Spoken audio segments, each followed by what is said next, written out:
pro-Palestinian protests at Harvard University, there were billionaires like Bill Ackman who demanded that the president of the university should be removed. We all need to go through that whole story. We all know that happened, etc.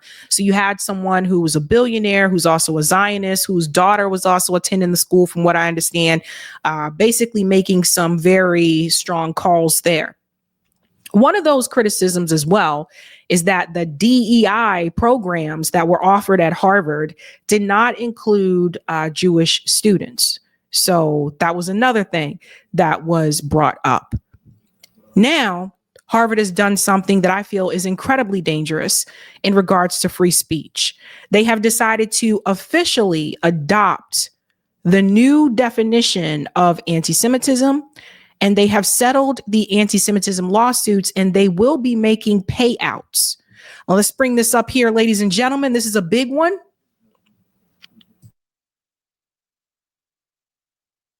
Hey, Harvard settles anti-Semitism lawsuits. It adopts the iHRA definition, bolsters anti-Semitism education. Guys, this is very scary for free speech.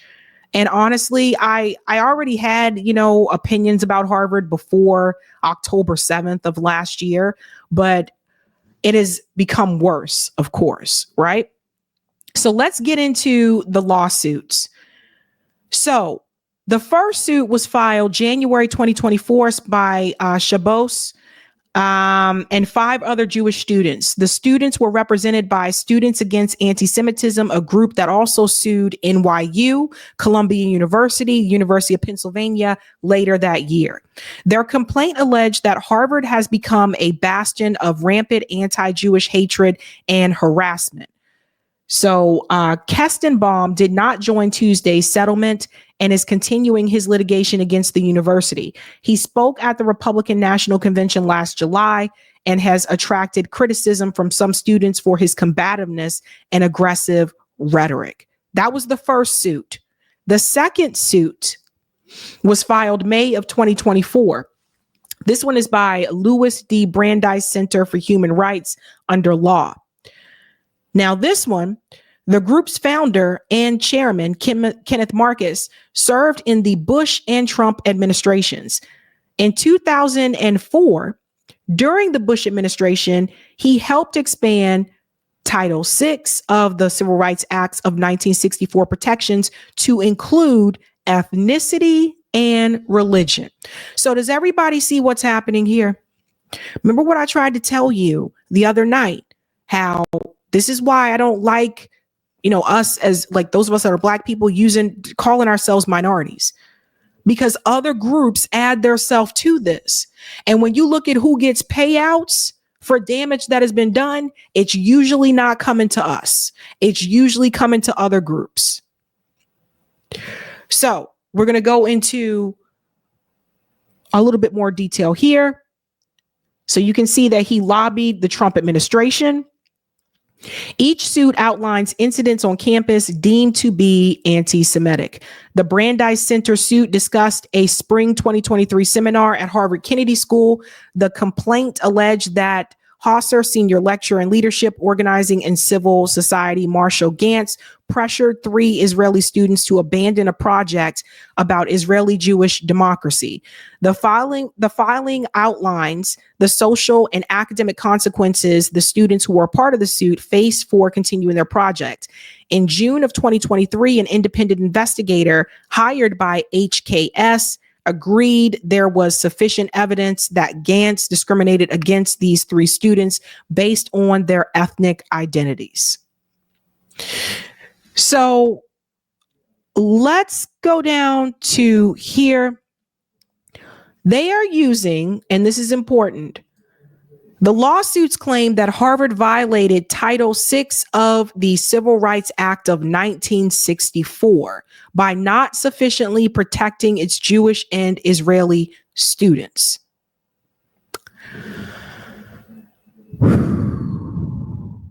Boy, I tell you, this is so frustrating. There's so many things I want to say that I can't say on here.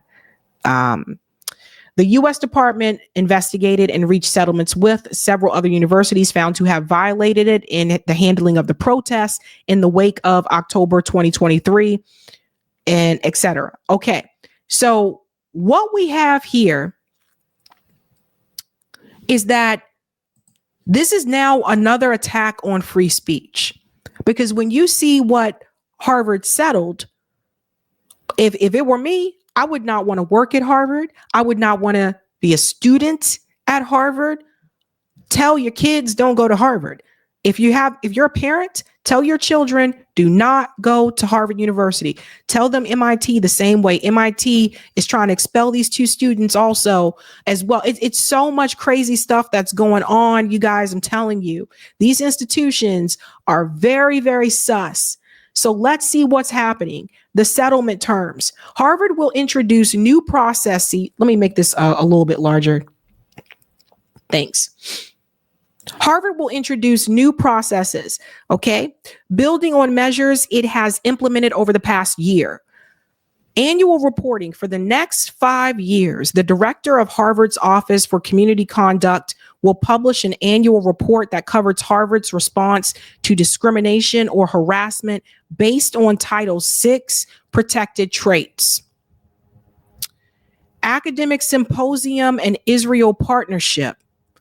The university will provide additional resources to the study of anti-Semitism, including a yearly academic symposium on the topic and unusual intellectual commitment, not specifically tied to any particular department or academic program. At least once a year, the university will reaffirm that anti-Semitism will not be tolerated at Harvard. So it says here as well, the Brandeis Center settlement further announces that Harvard will establish an official partnership with a university in Israel, provide an opportunity for the Brandeis Center to host a variety of events on campus, and invite 3 HKS alumni to organize and host an on-campus event. So here's something I want to point out to people. I don't see this happen for any other group. When Black students are threatened, harassed, intimidated on campus, none of this stuff happens. And I know I worked at universities for over 10 years. I don't see these universities bend over backwards to help Black students like this at all. At all. Including Harvard. Now we get to the definition. The definition of anti-Semitism. Notably, Harvard will adopt the iHRA definition of anti-Semitism. This is one of the most dangerous things that comes out of this. I don't know what happened. It just moved up somehow. Okay, here we go. One of the most dangerous things. It reads as follows. Anti-Semitism is a certain perception of Jews which may be expressed as hatred towards Jews. Rhetorical and physical manifestations of anti-Semitism are directed towards Jewish or non-Jewish individuals and or their property towards Jewish community institutions and religious facilities. Okay, but here's the part that a lot of people did not look at. This definition includes examples, and this is where the free speech is most threatened.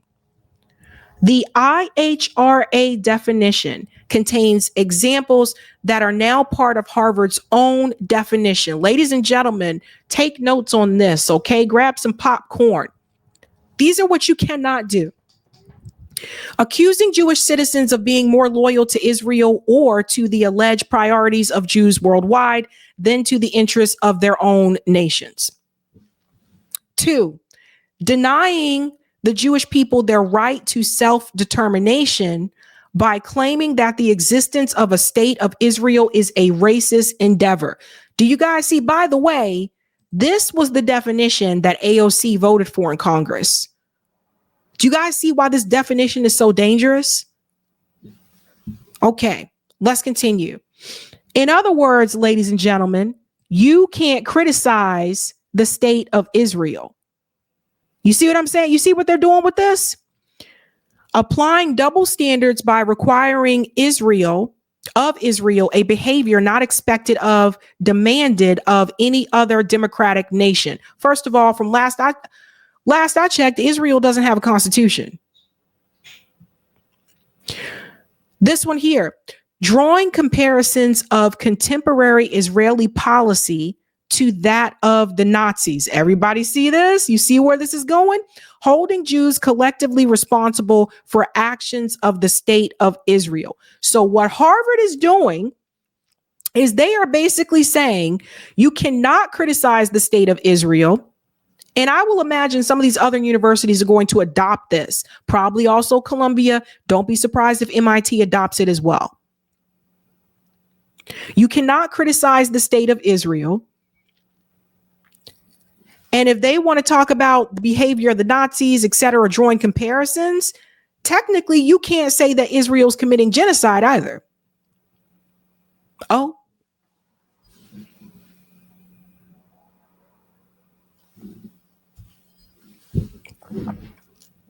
Harvard University. This is incredibly dangerous. Black people, don't go to Harvard. Actually, any of you don't go to Harvard, but especially Black people, because they really don't give a damn about you. You see how they could come in? You see how these networks were able to move? All it took was one billionaire. Bill Ackman stepped in and everything started to change. That is the danger of billionaire power. That is also the danger of Zionism. Jason, who was on the show recently for one of the panels, he made a short about this. He's a student at Harvard Law School. Listen to what Jason said. Harvard just became the latest institution to roll over for the Trump administration. This week, they settled an anti-Semitism lawsuit brought by a group of Jewish students who alleged that the university tolerated widespread anti-Semitism after October 7th. Now, let's be clear, this wasn't a slam dunk case by any means. Conflating every criticism of Israel, no matter how legitimate or harmless, with anti-Semitism at a university, a place meant for probing the messiest moral and political issues of our time, yeah, not exactly a bulletproof legal argument. But Harvard settled anyway. I'm sure this had everything to do with Trump's post-election promise to go to war with, quote, woke universities, seize their endowments to pay reparations to white people. For what exactly? Your guess is as good as mine. At least Harvard is in good company among the sellouts. First it was Disney, then Paramount, and now Harvard. Because apparently fighting fascism is a lot harder than embracing it, especially when you're more devoted to your money than your country. Harvard just became the latest institution to roll over for the Trump administration. This is very scary, you guys. It's very scary. Now, I think it would have happened if Kamala won too, because the billionaires are the ones that really got involved in this. Glenn Greenwald came in here and said Harvard's new definition of anti-Semitism, the same enacted by the bipartisan House, is an assault on free speech. It outlaws as hate speech numerous criticisms of Israel. But because so many conservatives have a glaring Israel exception to their principles, few object. So this is my message here to the conservatives.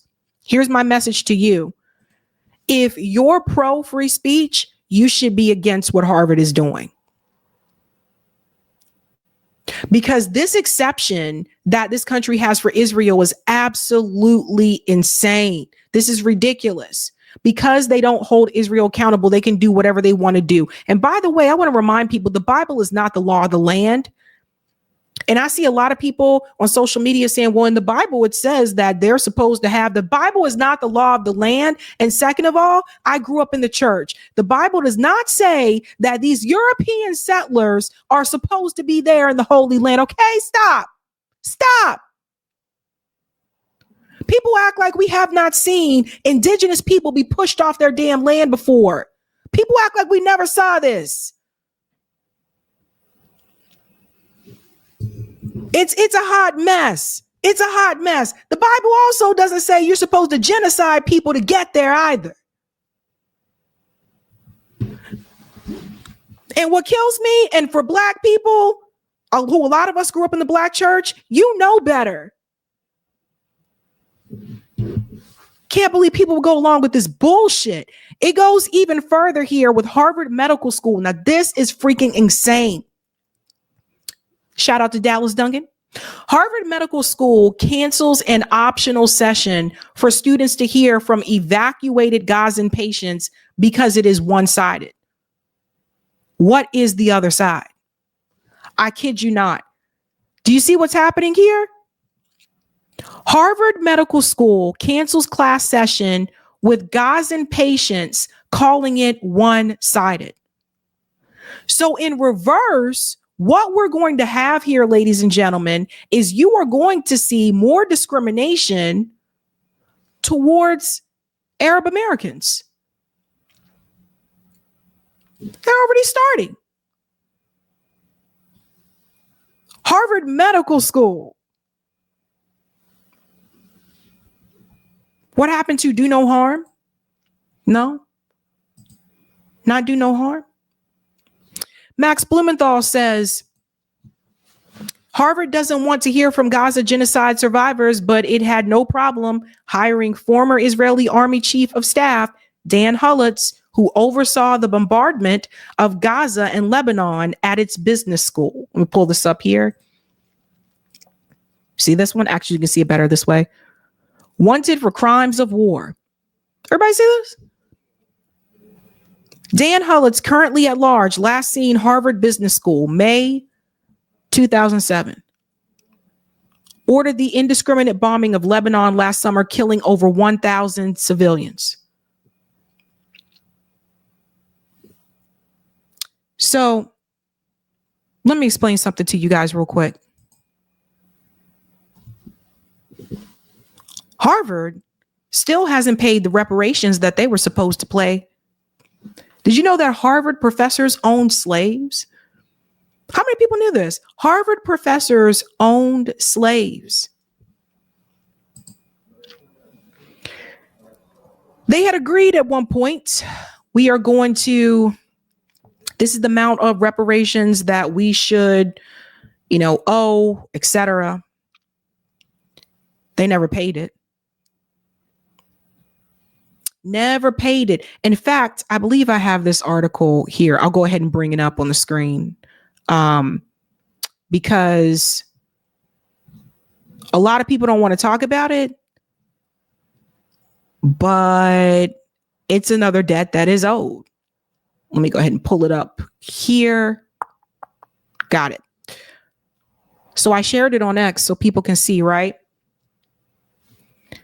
People don't want to talk about this. Slavery was an integral, this came from Al Jazeera, the quote, slavery was an integral part of life at Harvard between 1636 and 1783. Harvard faculty and leaders enslaved more than 70 Black and Indigenous people during that time frame. My question was, did Harvard pay cash reparations?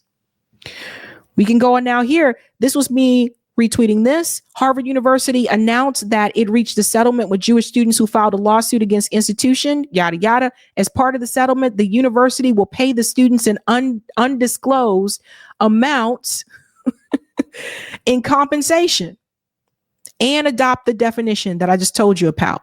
So they're going to pay them, right? Where is the payment, Harvard, ladies and gentlemen? Where is the payment to the descendants of slavery that you owe, Harvard? Harvard President Lawrence Bacow said in an email that a university governing board had authorized $100 million for implementation with some funds held in an endowment. Did they put cash in hand? No. So let's not also forget that Harvard University practiced eugenics. This is not a place that has their hands cleaned. And this is not a place that has been kind to people who are descendants of slavery. So my thing is, Harvard, when are you going to cut the damn check for the descendants of slavery? This is why Black people, you have to stop calling yourself a minority. Stop calling yourself a person of color. Anybody can be a minority now. Do you see what is happening here? Once other groups are added to it, our wants, our needs are pushed to the bottom of the list, or they're removed from the list completely. We are always at the bottom and ignored. So my thing to Harvard is, you guys got some things to answer about the eugenics issue. You guys owe descendants of slavery reparations, but now they're trying to silence your speech You see who they deliver for and who they don't.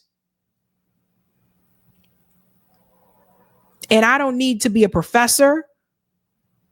I don't need to have a PhD to have damn common sense.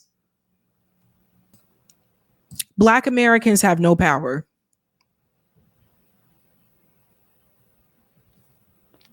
And we haven't been paid any reparations. But yet when we bring this up, people say we're being divisive.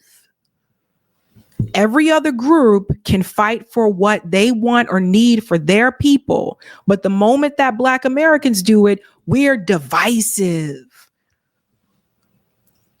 Be wary of people that use that term.